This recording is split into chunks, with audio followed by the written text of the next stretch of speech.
O tema que eu separei para a nossa noite de hoje é o tema que está nesse cartaz muito bonito, nessa foto bacana, que o Renato trouxe para nós, que é o Mãos em Serviço, que é o capítulo 147 do livro Palavras de Vida Eterna, né, do nosso querido Emmanuel.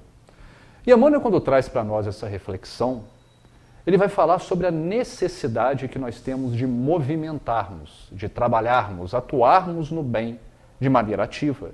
Porque muitas das vezes nós, por mais que já conhecemos a doutrina espírita, por mais que já conhecemos o Novo Testamento, às vezes corremos o risco de cair naquela comodidade de não estar atuando e praticando esses ensinamentos que nós já aprendemos. Porque o conteúdo já nos foi dado, a lição está sendo aprendida. Mas o questionamento que nós temos que fazer é, será que nós já estamos colocando a nossa mão em serviço para atuar no bem, aproveitando de todo esse conhecimento que foi trazido para nós? E aí nós lembramos que dentro da doutrina espírita nós sempre repetimos aquela máxima, né? Fora da caridade não há salvação. De maneira a lembrar que a caridade é o único caminho. Mas quando a gente pensa na caridade, o que a caridade é? Ela nada mais é do que a materialização do amor. E a gente está relembrando isso porque adianta a gente falar quem tem marido, mulher, está convivendo junto numa relação conjugal, adianta nós falarmos apenas eu te amo e não demonstrar pelos nossos atos que esse amor existe? É a mesma coisa quando nós pensamos nesses ensinamentos que nós estamos falando aqui. De que adianta nós nos dizermos cristãos se nós não estamos colocando em prática o ensinamento do Mestre? E aí a primeira referência evangélica que eu trago para nós não esquecermos, Epístola de Tiago, né? Segunda Epístola, capítulo 26, quando Tiago ele fala para nós que a fé sem obras é morta. Então de que adianta nós termos fé? De que adianta nós acreditarmos em Deus, acreditarmos nesse mundo espiritual, se nós não estamos utilizando essa fé para criar as obras necessárias para o nosso progresso moral? E é essa reflexão que nós temos que fazer. Relembrando muito aquela parábola dos talentos que nós também sempre gostamos de relembrar. Que tudo o que nós recebemos são oportunidades de trabalho. E se nós não estamos trabalhando da maneira que deveria ser trabalhada, significa que nós estamos e enterrando. E vai chegar o momento que o Senhor vai chegar, que vai ser a nossa própria consciência, cobrando o que nós fizemos daquilo que foi confiado a nós. Então, mais uma vez, a fé sem obras é morta. E aí, nesse mesmo sentido, nós temos outra referência. João, capítulo 14, versículo 15. Quando Jesus fala, se me amas, guardai os meus mandamentos, guardai os meus ensinamentos. A gente sabe que quando Jesus fala guardai é justamente praticar, seguir aqueles exemplos que ele trouxe para nós. Porque é a mesma coisa, na maioria das vezes nós dizemos que amamos o Mestre, somos seguidores do Mestre, mas não estamos colocando em prática os ensinamentos que ele trouxe para nós. Então a gente percebe que essa chamada, né, mãos e serviço, essa página que o Renato deu para nós aqui no início, deixa muito claro a necessidade de nós trabalharmos. Não à toa também que nós relembramos a todo momento que nós, enquanto espíritas, nos considerando como sendo os trabalhadores da última hora. Né? E a gente pensa nessa terceiro momento, a terceira revelação, a doutrina espírita, o Consolador Prometido, que chega para mostrar para nós a urgência de erguermos as nossas mãos e realizarmos o trabalho que tem que ser feito. E aí, para a gente poder ilustrar um pouco sobre como nós estamos atuando com esse serviço que tem que ser realizado, eu escutando uma outra palestra, um outro estudo, o palestrante chama Alexandre, eu não lembro o sobrenome dele, e ele estava falando sobre também essa necessidade do serviço, de nos colocarmos ativos. E ele fez uma comparação didática que eu achei muito interessante, então é por isso que eu peço a liberdade de repetir o exemplo que ele deu, porque eu achei muito pertinente. Ele faz para a gente relembrar aquele momento da nossa época de escola. Eu sei que tem muito tempo, né? Graças a Deus já passou esse momento, mas algumas coisas nós relembramos ainda. Então, ele traz aquele exemplo dos trabalhos em grupos, que geralmente você tinha a professora, dava um trabalho, os alunos se reuniam uns nas casas dos outros para poder elaborar aquele seu trabalho e depois apresentar oralmente na sala de aula. E o Alexandre ele fala assim, pensa como eram os alunos nessa época. Aí ele subdivide esse grupo de alunos em 3 subgrupos. Ele fala que existia aqueles alunos, que eram os alunos que nem compareciam no dia da reunião. Né? E ele até brinca, geralmente eram aqueles que aí no dia da apresentação ficavam segurando os cartazes e não falavam nada. Né? Então você tinha esses que nem compareciam.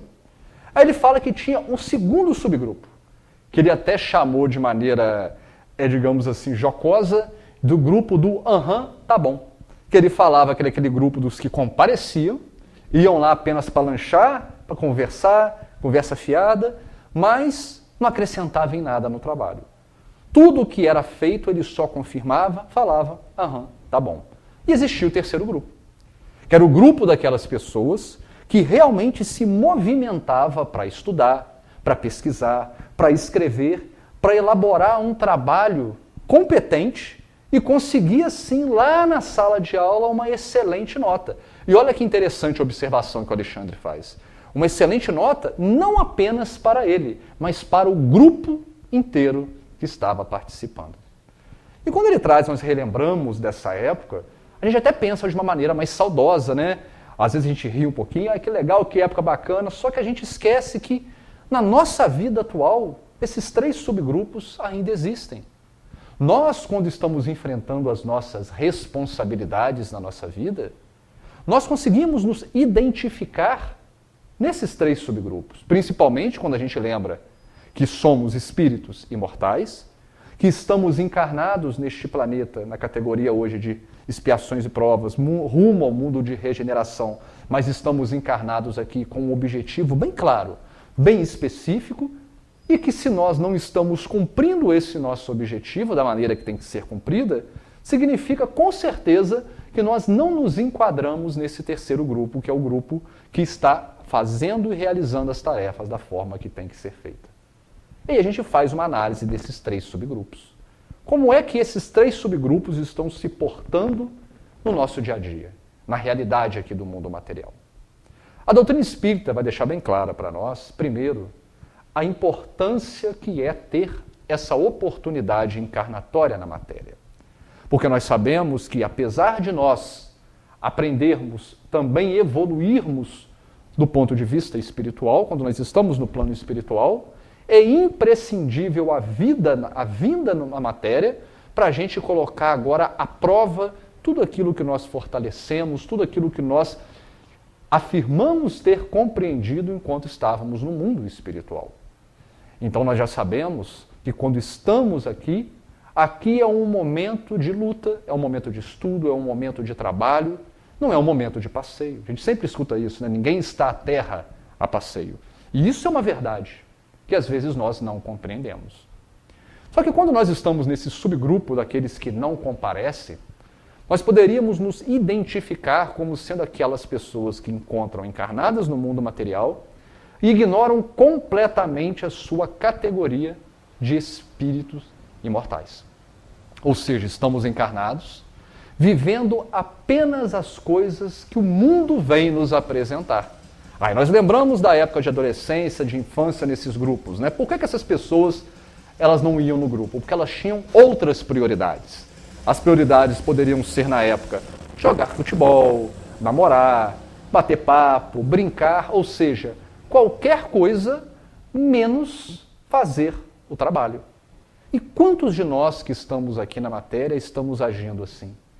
Quantos de nós que estamos aqui preocupados unicamente com as coisas do mundo material, sem nos dar qualquer atenção para as questões espirituais, para o nosso avanço moral, o nosso avanço espiritual? E aí a gente relembra também, quando o mestre fala para nós, que não tem como servir a 2 senhores, né? Não pode servir a Deus e a Mamon. Porque justamente quando nós estamos servindo a Mamon, que significa justamente a posse, as riquezas, nós nos afastamos daquilo que é espiritual. E não nos entenda errado, não é que nós não temos que nos preocupar com aquilo que o mundo material nos convida, né? Nós temos contas para pagar, temos família, temos situações de saúde para resolver, mas o ponto é que nós damos muita atenção a questões que são supérfluas e não damos nenhuma atenção àquilo que é do mundo espiritual. E a partir do momento que nós fazemos isso, nós não temos a capacidade de colocar as nossas mãos em serviço em relação ao ponto de vista espiritual. E aí a gente tem o segundo subgrupo que nós falamos, que é o subgrupo do aham, tá bom, ou seja, aqueles que só confirmam o que escutam. E aí a gente poderia identificar muitos de nós que já estão frequentando determinada religião, que já têm um conhecimento da vida espiritual, que frequenta assiduamente a casa espírita, a igreja ou qualquer outro ambiente religioso que vem fortalecer esse entendimento que nós temos que ter de quem nós somos, e apesar disso, estamos apenas confirmando o que nos é falado e não estamos atuando. Ou seja, estamos na quarta-feira, aqui nessa casa bendita que nos acolhe, saímos daqui e esquecemos tudo aquilo que aprendemos, tudo aquilo que os Espíritos elaboraram para nós, não colocamos na nossa vida esses aprendizados. Ou seja, estamos no grupo, estamos frequentando, mas não estamos colocando as nossas mãos em serviço. O terceiro grupo, como nós falamos, são aqueles que realmente aproveitam a oportunidade. E aí a gente olha para grandes figuras do nosso planeta que aqui estão, que vieram, às vezes até sem condição financeira ou com condição financeira, mas utilizam tudo em proveito, não só apenas para o proveito próprio, mas colaborando com aqueles que estão à sua volta. A gente pensa em figuras como o próprio Divaldo, como o próprio Chico Xavier, como a irmã Dulce, dentre tantas outras figuras que viveram a sua vida para os outros. Ou seja, cumprindo aquela tarefa que lhe competia, mas também pensando em como contribuir para aqueles que estão à sua volta. Porque conforme a gente vai ver nesse texto do Emmanuel, que daqui a pouco a gente vai ler algumas partes, nós vamos perceber que não tem como nós colocarmos as nossas mãos em serviços se essas mãos estiverem em serviço somente para nós mesmos. Que aí a gente vai estar colocando essa mão em serviço do ponto de vista material, mas do ponto de vista espiritual é necessário que essa caridade entre em ação. Por isso que lá no início nós lembramos que fora da caridade não há salvação. Porque todos os nossos atos devem pensar não somente em nós, devem pensar em todos aqueles que estão neste grupo, tal como aqueles alunos que estão preocupados em fazer com que o seu trabalho seja feito e realizado, queria que a nota alcançasse não apenas eles, mas também aqueles que estavam participando do seu grupo. E Emmanuel ele vai trazer para nós uma referência, porque Emmanuel sempre começa nos textos dele trazendo uma referência evangélica. A referência evangélica que Emmanuel traz para nós nesse capítulo 147 é uma referência que está em Mateus, no capítulo 8, versículo 3, que consta assim: E Jesus, estendendo as mãos, tocou-o, dizendo: Quero ser limpo. Essa passagem em Mateus vai narrar o encontro de Jesus com um homem que sofria da lepra. Claro que hoje nós já não falamos mais lepra, né? Mas naquela época era assim que essa doença era reconhecida e era uma doença muito estigmatizada. Além de você ter todo o problema material no sentido do que aquela pessoa sofria no seu organismo físico, era uma doença que também trazia um estigma social e religioso. E é muito importante a gente entender isso para a gente compreender a mensagem de Jesus e o que Emmanuel chama atenção para o que Jesus fez. Então a lepra, aqueles que eram portadores da lepra naquela época, eles eram pessoas que eram completamente isoladas da sociedade. Tanto que em muitos livros nós vamos ver que eles andavam comumente com um sino, alertando por onde eles estavam chegando para as pessoas se afastarem deles, né? Nem conversarem com eles. Porque a religião daquela época considerava que aquele que tocasse em uma pessoa que tinha lepra também seria considerado impura. Ou seja, nós tínhamos o problema da doença, tínhamos o problema da religião que considerava quem tinha lepra uma pessoa impura e quem mantesse contato com essas pessoas também se tornasse impuro, e nós tínhamos um afastamento social que aquela pessoa não podia participar da sociedade. Então, quando Jesus se aproxima para poder fazer essa cura do leproso, claro que a cura é algo muito importante na vida daquele homem que estava passando por isso. Mas a mensagem para nós, muito mais importante, é entender primeiro o movimento que Jesus faz de estender a mão de maneira ativa, com o objetivo de auxiliar aquele homem que estava passando por uma necessidade.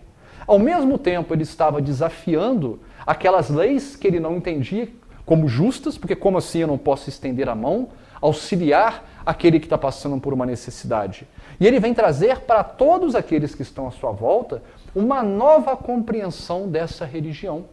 Ou seja, não adianta nós adorarmos a Deus se nós não estamos utilizando esse conhecimento que nós temos da lei para poder ajudar o próximo, para poder fazer o bem. Então eu anotei, até para não esquecer aqui, alguns pontos que eu achei muito interessante desse gesto que a gente percebe de Jesus nessa passagem que Mateus nos traz. O primeiro ponto é o gesto das mãos estendidas, né? Estender as mãos. Ou seja, Jesus tinha um objetivo claro quando ele vem e estende as mãos. Ele quer auxiliar aquela pessoa que está mais necessitada. Ele não está pensando em se mostrar, ele não está pensando em fazer com que os outros olhem e acreditem que ele seria o Messias, tanto que em várias das curas de Jesus no Evangelho nós percebemos que ele pede inclusive para ninguém contar, né? Vai e não conta. Porque a preocupação dele não era essa. Segundo ponto que eu achei interessante, a ação que transforma. Porque Jesus estendeu as mãos e o objetivo era claro, era transformar a vida daquele que estava necessitado. E quantos de nós, às vezes, ainda, claro que já é um começo a nossa movimentação de agir no bem, de fazer a caridade, mas quantos de nós, às vezes, fazemos isso, mas com um intuito meio, digamos assim, escondido? O nosso intuito, às vezes, não é diretamente o auxílio ao próximo. Às vezes é estarmos bem numa sociedade que nós estamos aqui, que nós estamos inseridos. Às vezes é conseguir, por exemplo, uma isenção tributária, porque eu estou fazendo com o meu dinheiro, fazendo um auxílio, fazendo uma ajuda. Ou às vezes, até quando nós pensamos espiritualmente, é uma troca, né? Eu estou ajudando para ter bônus horas, para quando eu chegar no plano espiritual estar numa condição melhor. Ou seja, às vezes as nossas formas que nós pensamos do porquê nós estamos ajudando, sempre estão atreladas a esse objetivo em ter algo que vai nos ajudar intimamente, individualmente. E Jesus deixa claro para nós que essa ajuda, que esse auxílio tem que ser com o objetivo de transformar. Aí um outro ponto que eu coloquei aqui, foco nos menos felizes. Todos os auxílios, ajuda que Jesus fez, sempre foi naqueles mais necessitados. E isso é um exemplo para nós. É um exemplo que se nós hoje temos condições de estar onde nós estamos, com o conhecimento que nós temos, porque por mais que nós temos dificuldades nas nossas vidas, é fato que existem pessoas que estão passando por maiores dificuldades. E independente da nossa condição, nós sempre temos a oportunidade de auxiliar alguém, de estender as mãos a alguém. Então, Jesus demonstra, olhe para aqueles menos favorecidos, para as pessoas que estão mais necessitadas. Faz esse trabalho de auxílio para quem realmente precisa de ajuda. E o último que eu coloquei, o poder de amor em ação. Ou seja, quando nós pensamos justamente nessa situação em que a sociedade condenava quem chegasse próximo dessas pessoas que estavam com lepra, Jesus, quando faz esse movimento, ele deixa o amor falar muito mais alto do que qualquer convenção social. E aí nós pensamos nos dias atuais. Será que nós, temos hoje uma capacidade de ir, por exemplo, fazer um auxílio num prostíbulo? Será que nós hoje temos condições de fazer essa caridade num ambiente onde impera a violência, num presídio? Ou seja, ambientes que às vezes nós temos uma dificuldade de chegar próximo, de ajudar. Claro, por um medo natural que nós podemos ter, mas muitas vezes também por conta do estigma social que determinados ambientes têm, e aí nós nos preocupamos. O que o outro vai achar de mim se me ver naquele lugar? E aí a gente olha para Jesus, Jesus não tinha essa preocupação. A ajuda é para ser feita em qualquer momento, porque o que vale é a intenção. O importante é justamente nós fazermos aquilo que está em nossas mãos. Aí Emmanuel vai trazer algumas considerações. Aí eu vou pedir permissão para a gente ler algumas partes do que Emmanuel trouxe, porque como eu já falei no começo, a mensagem não é minha, a mensagem é de Emmanuel. E aí é importante a gente entender, compreender o que ele está trazendo, para a gente poder justamente perceber o quão séria é essa mensagem de nós estendermos as mãos. Porque Emmanuel fala assim, mãos estendidas. Ele sabe, e quando a gente fala de mão, vamos abrir um parênteses aqui, porque Às vezes alguém que tem alguma deficiência pode até acreditar que por não ter as mãos essa mensagem não estaria servindo para ela.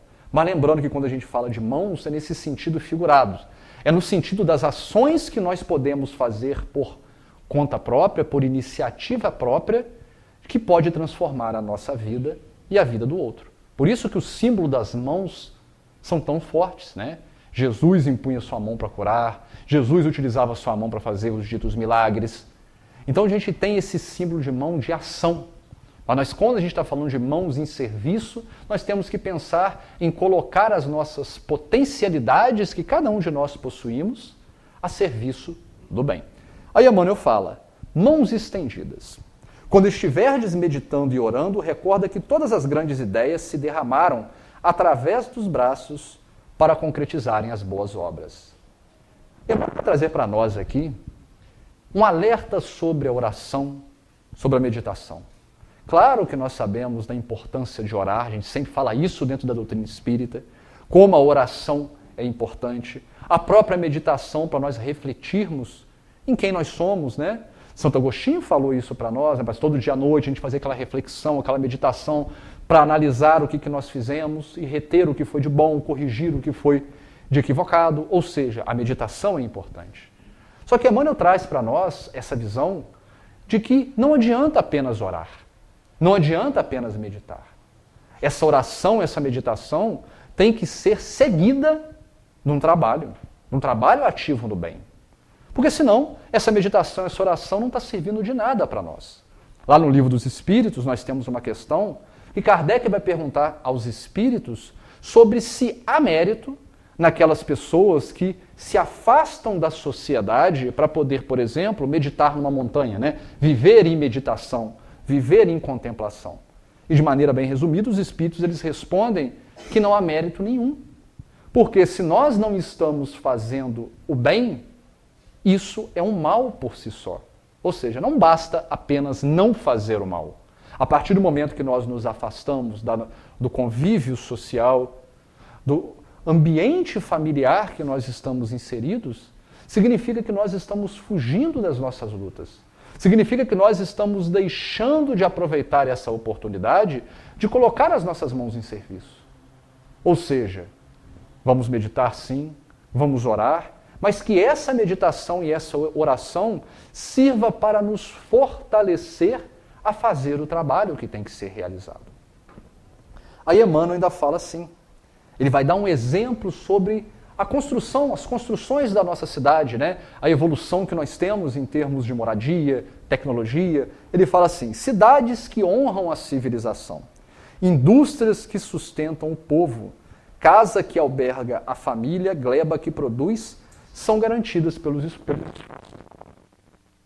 Nós temos hoje, na nossa sociedade, essa casa que nós estamos aqui, esse teto, né? A própria transmissão que está acontecendo aqui, acontece porque nós temos pessoas como o Renato, tantas outras que faz essa casa estar aqui, que estão trabalhando. A própria sociedade como nós conhecemos.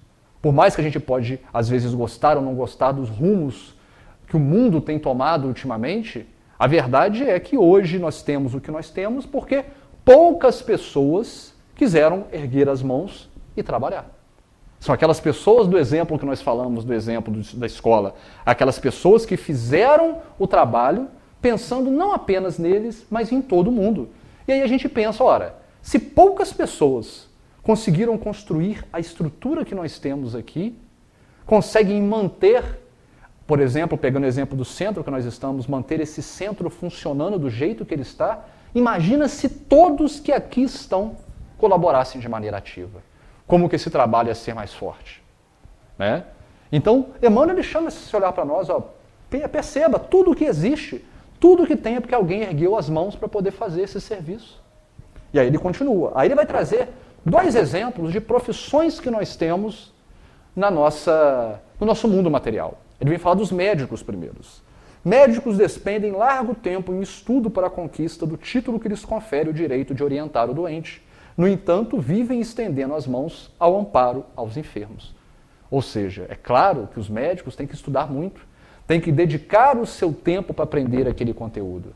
Mas, mais uma vez, De que adianta ele aprender esse conteúdo todo se ele não vai utilizar isso que ele está aprendendo para poder auxiliar aqueles que estão enfermos?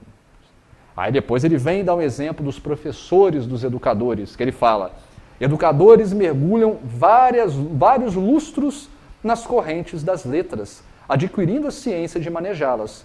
Contudo, gasta longo trecho da existência estendendo as mãos no trabalho da escrita. Mesma coisa. Eles têm que fazer um estudo duplo, né? O primeiro, aprender a ciência que eles querem lecionar, e depois eles têm também que aprender as melhores técnicas de ensino. Então, assim, são muitos anos, um período muito grande de aprendizado, que também, se esse aprendizado for colocado para auxiliar os alunos, de nada adianta. Nós sempre lembramos, né, de que adianta nós termos um mestrado, doutorado, pós-doutorado, inúmeros títulos acadêmicos, se esses títulos não estão servindo para nada na nossa encarnação. Não estão contribuindo para a nossa evolução, não estão contribuindo para que eu possa ajudar aqueles que estão à minha volta. Estamos dando os exemplos de títulos acadêmicos, mas a gente pode pensar em qualquer profissão, em qualquer coisa que nós estamos gastando o nosso tempo para poder nos aprimorar e depois jogamos fora aquilo que nós aprendemos. Mesmo que nós vamos modificar a nossa vida profissional no futuro, nós não vamos jogar fora. Aquilo serviu para alguma coisa. Nem que foi para nos fortalecer enquanto pessoas, enquanto seres humanos. Então a gente tem que pensar muito nisso. Para que nós estamos estudando?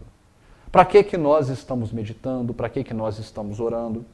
E aí Emmanuel vem trazer para nós também um outro ponto que às vezes nós não valorizamos num serviço, de um trabalho que tem que ser valorizado. Porque ele fala assim: cada reencarnação do nosso espírito exige braços abertos do regaço maternal que nos acolhe. Ou seja, olha o trabalho que uma mãe tem, que o pai tem, que a família tem na educação daquele que chega aqui no mundo material. Muitas das vezes nós valorizamos, né? Muitas das vezes não, a gente só valoriza no mundo material essas profissões de renome. Por isso que a gente sempre dá exemplo do médico, que é uma das profissões mais valorizadas. E aí aquela pessoa que é uma dona de casa, nós não valorizamos. Mas aí se nós formos fazer uma análise do ponto de vista espiritual, talvez, ainda mais se esse que fez a medicina não está utilizando as suas mãos em serviço para o bem, talvez aquela dona de casa que está tomando conta dos seus filhos com amor, com carinho, está fazendo um trabalho muito maior do que qualquer outro profissional que nós valorizamos aqui no mundo material. E aí a gente pensa da ingratidão que às vezes nós filhos temos para com os nossos pais, com as nossas mães, mesmo sabendo que eles também são espíritos imperfeitos e muitas das vezes eles não agem da maneira correta, cumprindo a sua tarefa como pais, mas o fato é que eles nos deram a oportunidade de encarnação. E é isso que nós precisamos. Isso é algo que tem que ser valorizado. Claro que as mãos desses pais vão estar em serviço a partir do momento que eles contribuam efetivamente com a responsabilidade que lhes cabe. E aí Emmanuel ele fala assim para nós ainda: toda refeição para surgir pede braços em movimento. Até aquele lanche que nós estamos comendo, por mais simples que nós possamos achar, alguém teve que parar, teve que se movimentar, teve que fazer. Ou seja, nada à nossa volta surgiu do nada. Alguém teve que desenvolver. Alguém teve que dedicar o tempo, dedicar a sua atenção. Mesmo que ele tenha feito isso de maneira burocrática, sem ter essa caridade que nós falamos no início, demandou um tempo, demandou uma atenção. E aí Emmanuel fala: cultivemos a reflexão para que nos se aclare o ideal, sem largar o trabalho que nulo realiza.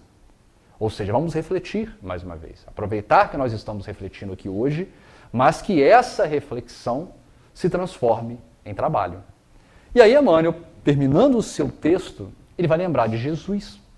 Porque ele vai falar para nós que o maior exemplo que nós temos é o Mestre. Não à toa, os Espíritos deixam claro que Jesus é o nosso modelo e guia. Eu sei que quando nós falamos isso, muitos de nós às vezes pensam assim: mas Jesus é Jesus. Né? Olha onde Jesus está e olha onde nós estamos. Mas nós vamos chegar onde o Mestre está. Porque Jesus já falou que nós podemos fazer tudo aquilo que ele fez e muito mais. Os Espíritos já deixaram claro para nós que a lei divina é uma lei de evolução e que todos nós seremos espíritos purificados, que isso é questão de tempo. Então, Jesus é o melhor modelo que nós temos para nos pautar. E é por isso que Emmanuel fala, olha, Jesus, embora pudesse representar-se por milhões de mensageiros, escolheu vir ele próprio até nós, colocando mãos no serviço, de preferência em direção aos menos felizes. Nós sabemos, né, o livro lá, Brasil, Coração do Mundo, Pátria do Evangelho, nós sabemos que Jesus ele é o arquiteto, junto de outros espíritos de grande gabarito, do nosso planeta. Que ele está sempre aqui em torno de nós, fazendo com essa colaboração. Ou seja, ele não precisava vir materialmente aqui.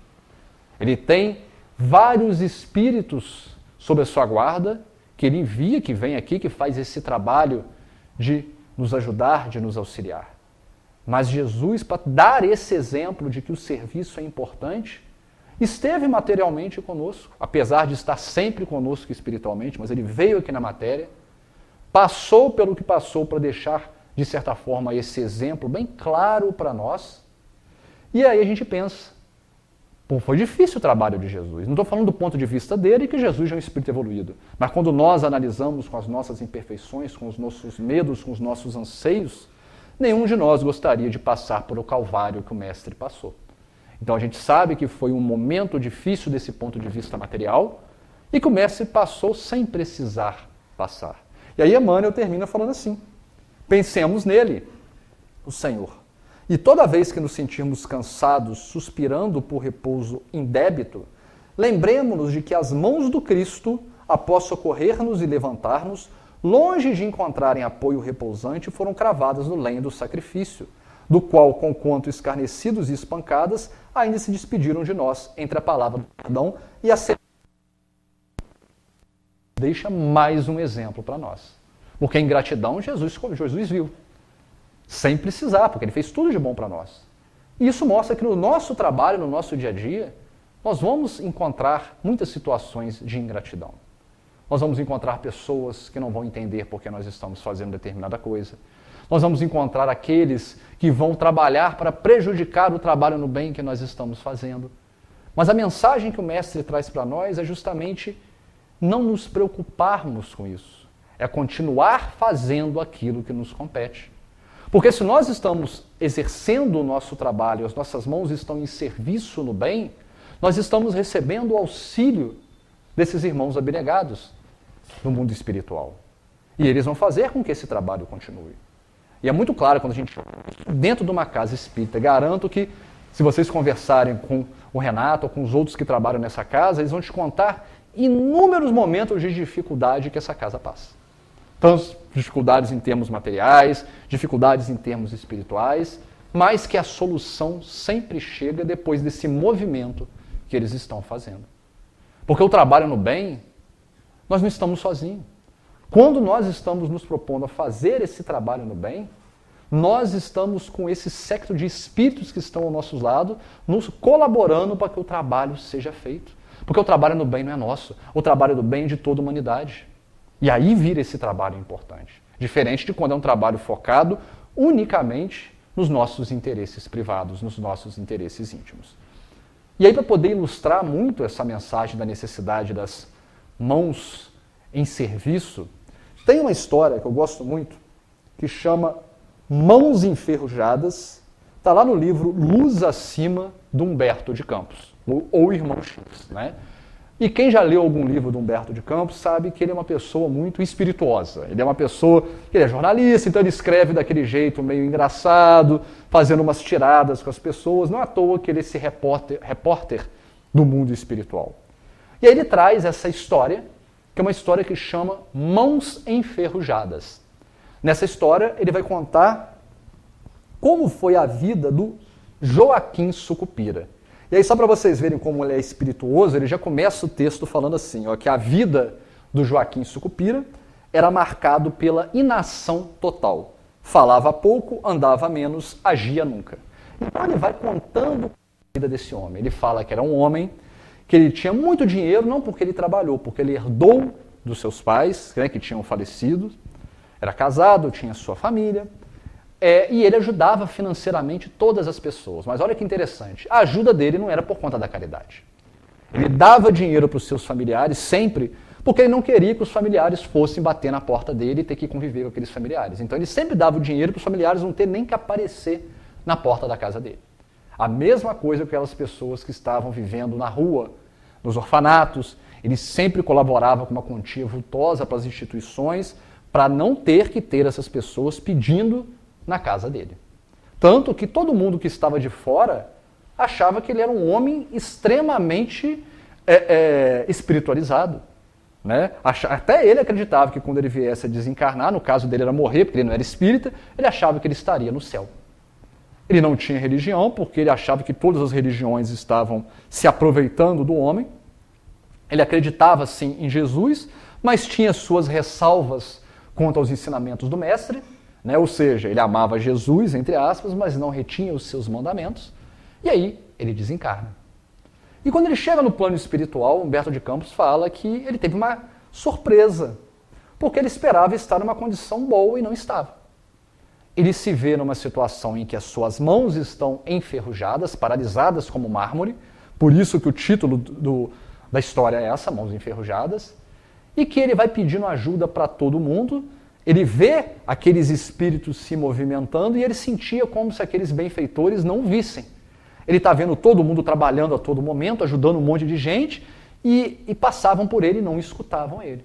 E aí o tempo vai passando, aí ele consegue se conectar, orando pela oração, então você tem aquela conexão, e aí um espírito benfeitor chega próximo dele, e quando eles começam a conversar, o Sucupira já começa a reclamar, porque ele fala toda a biografia, comentando do que ele fez, do que ele ajudou, do que ele não ajudou, ele que está naquela condição, etc, etc. E aí ele é levado para uma espécie de julgamento. Fictício, claro que a gente sabe que não existe esse julgamento no plano espiritual, mas para poder ilustrar a situação, a gente pode falar que é até um julgamento com a nossa própria consciência. E o juiz, que é esse espírito benfeitor, fala: olha, Sucupira, eu não tenho tempo, que nós temos que trabalhar em ajudar os mais necessitados. Então eu não tenho tempo de escutar a sua biografia. Deixa eu te fazer algumas perguntas. E ele começa a fazer algumas perguntas ao Sucupira. Aí eu destaquei algumas das perguntas só para a gente ver como são coisas bem simples e que a gente consegue se identificar. Que aí ele pergunta para Sucupira assim: você foi casado? Aí Sucupira: fui, sim. Aí o juiz: você cuidava da sua casa? Não, isso é coisa de mulher, minha mulher cuidava de tudo. Você foi pai? Aí o Sucupira: sim. Aí o juiz: você cuidava dos seus filhos quando pequenos? Ele: não precisava disso, a gente contratava amas, criadas, elas cuidavam dos nossos filhos. E quando eles eram jovens? Eles foram entregues aos professores na escola. E aí foi fazendo várias perguntas. Aí no final, esse juiz pergunta: você fez alguma profissão útil? E a história termina a gente percebendo que Sucupira nunca utilizou o seu tempo de maneira a auxiliar aquelas pessoas que estavam necessitadas e nem a ele próprio. E aí a mensagem final, quando Humberto de Campos vai fazer a sua conclusão para nós, é deixar claro que a situação que Sucupira se deparou no plano espiritual não foi porque ele foi mau. Não foi porque ele fez coisas erradas, coisas equivocadas. Foi porque ele era inútil. Ou seja, porque ele não aproveitou o tempo, não aproveitou as oportunidades que ele tinha para trabalhar.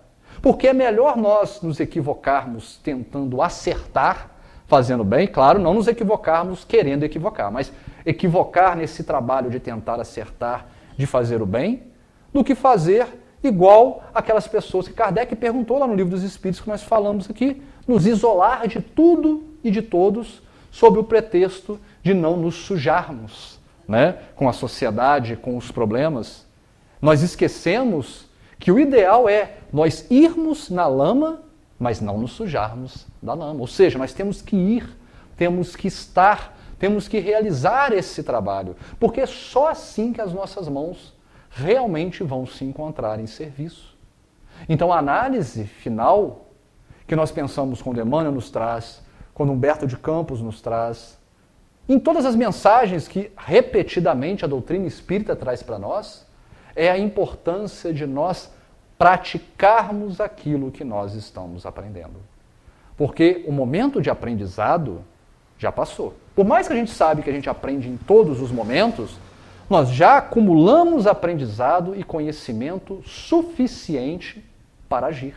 E mesmo que nós não tivéssemos acumulado esse conhecimento suficiente, Nós poderíamos estar fazendo, atuando e trabalhando ao mesmo tempo que nós estamos aprendendo.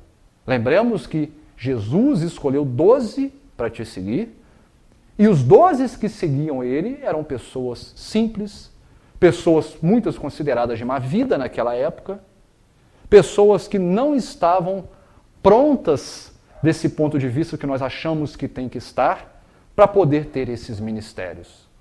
Mas Jesus escolheu eles justamente para mostrar para nós que qualquer pessoa, das mais simples do ponto de vista material, podem exercer qualquer atividade de auxílio, de ajuda e espiritual.